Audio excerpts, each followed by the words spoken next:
Hello again. What we're going to do today is we're going to turn this Euro Cylinder Lock into a re-pinnable one. I've made a few of these. They're pretty easy to do. What you need to do is remove these pins. Now on this particular one, you can use a punch and actually just punch the pins out. But on some of them, you have to get a drill and drill them out. But this is a simple one, as I say, so you don't need to get a drill. You can just punch them out. What else you're going to need? Obviously, you're going to have to strip the lock, so you need your normal cam follower and you need to remove the circlips. After that, you need a 4mm tap and some 4mm grub screws. It's pretty straightforward. The most difficult part of doing this for me is removing the circlips. They're a bloody pain in the backside. So what I do is I use a screwdriver to stop it spinning, and then I normally put the screwdriver in the bottom of the circlip there, and then I use a Stanley knife with a hook blade in, and all I do is put a bit of pressure on that, get the hook blade, and then give it a good old pull. There you go, and that has just removed the circlip. So once you've done that, just spin it round and it'll pull out. So that's one removed. Now we need to do the same on the other one. So it's the same thing. Just get the cylinder there, put a bit of pressure on the bottom, and then like before, give it a pull while it's spinning there. Let's just see if I can get a better grip on it.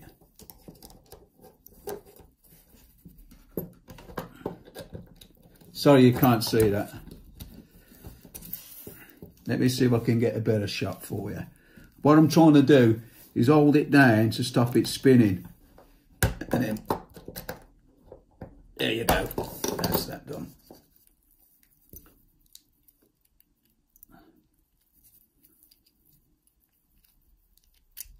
So that's your two circlips removed, and that's your thumb screw just popped out. So remove your thumb screw, put that to one side. So this is the bit's falling out. We'll put that back together. So you've removed the thumb screw, so now obviously you need to get the barrel out. To get the barrel out, you need the key. So put the key in, turn the barrel a bit, and just pull it enough, just so that will drop out, because we don't want to lose any pins. So remove that. And what you want to do then is get a cam follower. Again, this is one I made myself. It was just a bit of aluminium cylinder. I bought about a foot of it for a couple of quid, and I made a few of them. As I say, I'm from Birmingham and I like to save me pennies. So you put that in the bottom of there, line it up with that, and then just push it through. So now that's your core with the pins in. So put that to one side. We don't need that. And then we're left with that. So all we need to do now is remove the pins. Now, some people have got pinning trays and some people use cardboard, but I go one step even further than that, and what I use is a bit of paper. Now that's what you call tight. So just stick that on there. We'll use that to put our springs in it. Right then. Sorry, you can't see, can you? So what I'll do is I'll just move that, pull that forward a bit so you can see it a bit better. So tweezers, you need a set of tweezers. Now tweezers, again, they're quite expensive if you buy the proper pinning tweezers, but these are just standard tweezers. I don't know if you can see that. And what I've done is I've just got a little round needle foil and just foiled some grooves in it, and it works just as good as the other tweezers, what cost about 15, 20 quid, and I think them cost me about £1. So let's just take the pins out then. Just remember what order you take them out.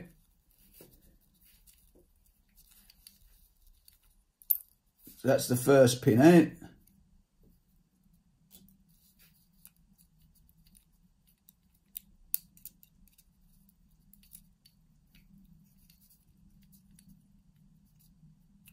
That's the second pin out. I'll show you inside as well so you can see what's happening. I'll just show you that. So when you're moving your cylinder out, if you do it gently, you'll see that pop up there. That's a pin. So just remove that.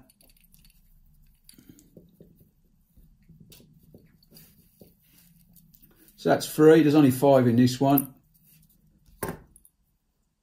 4. And that's the last one. So once you've done that, take your core out, give it a tap, and then you'll get all your springs out. I know everybody's seen loads of videos on how to do this, but this is just for people who's not stripped one apart before. So that's all stripped apart now. So what we need to do now is get into the shed or workshop or bench or garage or whatever you want to do. God, I'm flipping talking double Dutch today. Anyway, what we need to do basically is tap these out. So what I'm going to do is I'm going to set this up in the vise and show you me tapping them out. Right, the lock's in the vise now, so we're just going to tap these pins out. Just a gentle tap.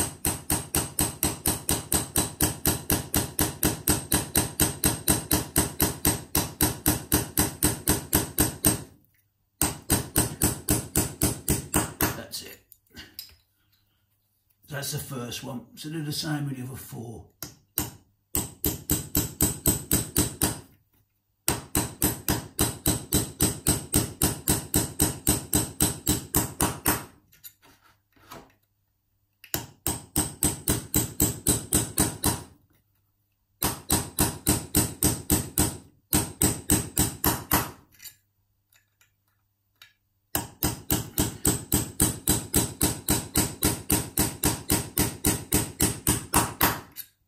And the last one.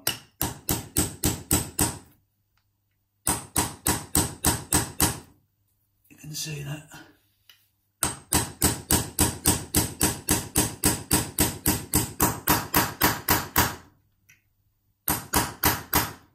That's it. So that's the 4 pins done. If you look, I can just show you.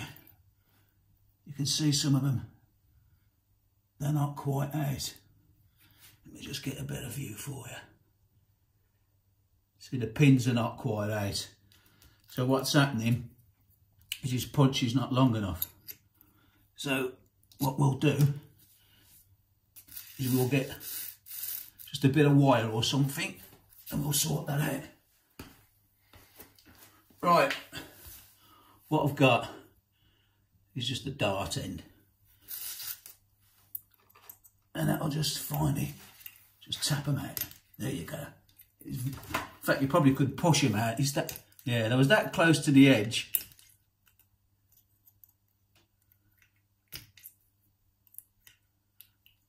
There we go. So now you've got all your pins out.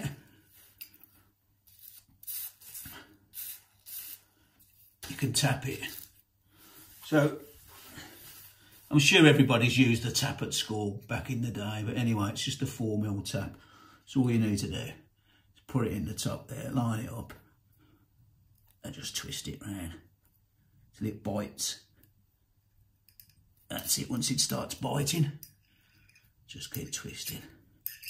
You don't need to go all the way down, probably about 3 or 4mm. I normally count the screws, the turns. So if you do about 15, that should be enough.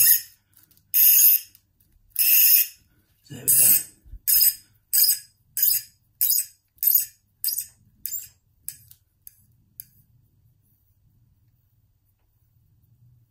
That's it. So rather than just drag on and drag on, you obviously need to do that on all 5 holes that you've just punched out. And then once you've done that, you can start reassembling it. So what I'll do is I'll remove this, just show it close up. what I've threaded, and I'll continue doing that and I'll start assembling it. Right, I've now tapped out all 5 holes. So what we need to do now is put the lock back together. So first of all, we'll just put the grub screws in.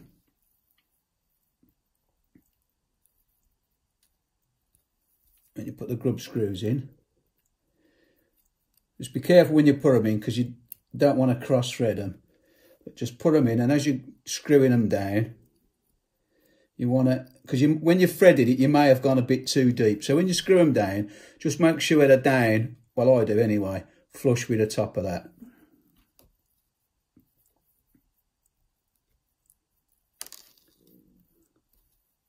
Now this is when the old big fat sausage fingers become a bit of a pain in the backside.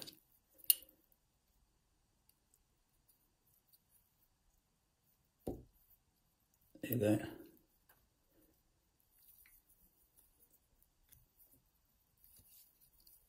You can see what I'm doing.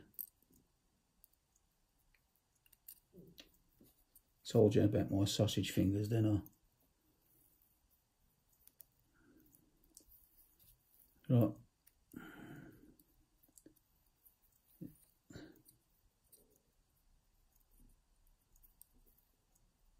Is that one done? I know what you're all looking at. You're looking at me pinning tray in the background, and you're thinking, God, that's brilliant. I can tell.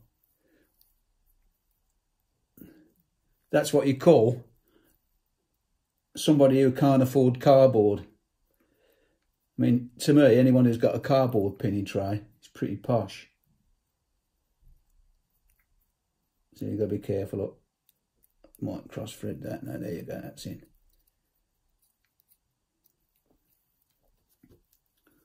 That's pin.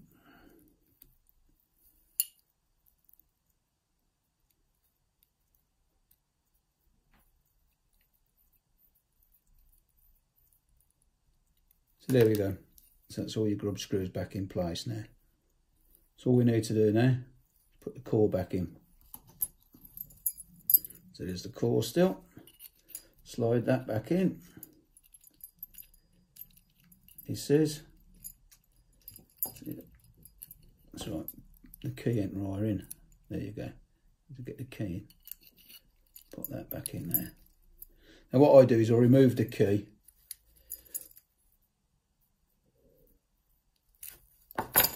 And then put the circlip on. So the circlip just goes back on. Give it a bit of a, you can see what I'm doing there. That's a bit tight, that is. That's it, put the circlip back on like so. And what you need to do then is get a pair of pliers and just pinch it up.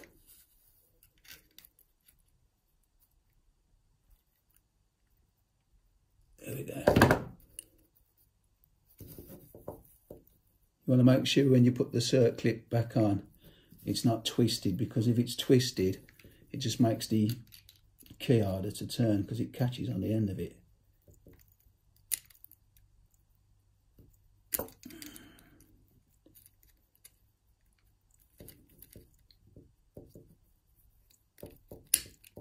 There you go.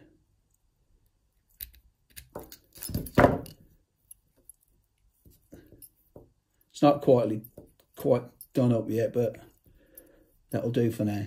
So that's it back together. So what you need to do now then is remove the grub screws one by one and put your pins back in.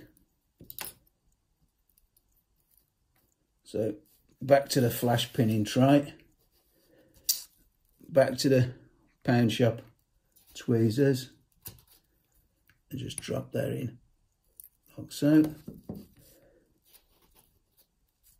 Then the spring. Oh, you know what? Sometimes I'd rather just use my fingers, to be honest. There you go. Put that back in. And the reason why that's not dropping straight down is because the key's not lined up. So there you go. You line the key up and it'll just drop straight down. Grub screw.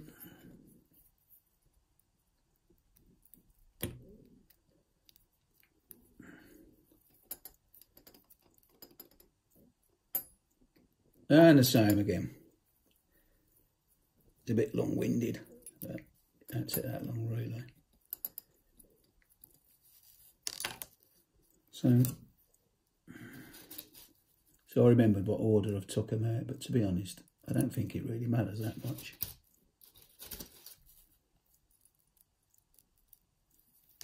Obviously it does with the key pins, but it doesn't really with the top pins. What you can do as well, before you put these pins back in, you can put them in a drill, get a little needle file on them, and you can make your own mushrooms and that. So once you've picked this and you're happy with it, instead of buying a set of bloody pins, just take the ones out you've got and modify them. Like I say, this is a really cheap sport if you want it to be, but on the other hand, you can spend a fortune. It's completely up to you. But I know what I like to do. I like to make everything myself if I can. Saving pennies saves pounds. And in that way, you can treat yourself to a nice cruise at the end of the year. I've just come back from Jamaica actually. It was quite a good holiday. Right, 2 more to go. And then I'm just going to finish it off.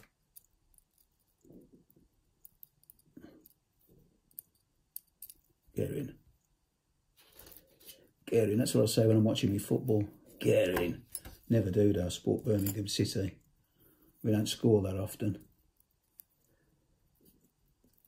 So, almost there now.